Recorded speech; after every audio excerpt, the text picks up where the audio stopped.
எங்கம்மா உங்கம்மா இல்ல, மங்கம்மா. ஐ மீன் சதிலீலாவதி.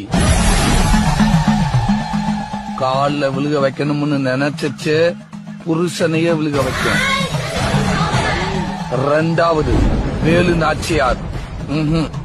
ஐ மீன் சண்டக்கோழி, action king.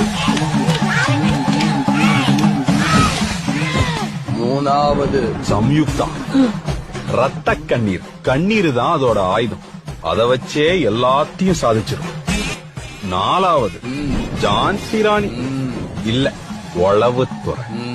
இவங்க எல்லாருக்கும் அட்மின் அதுதான். எல்லாரும் நல்லா இருக்குன்னா அதுதான் நல்லா இல்லங்க, எல்லாரும் நல்லா இல்லன்னா அதுதான் நல்லா இருக்கு. அஞ்சாவது பத்மாவதி, பாசமலர். அது வாழ்றதே புள்ளைக்காகத்தான். அந்த புள்ளைக்கு ஏதாச்சும் ஒண்ணுன்னா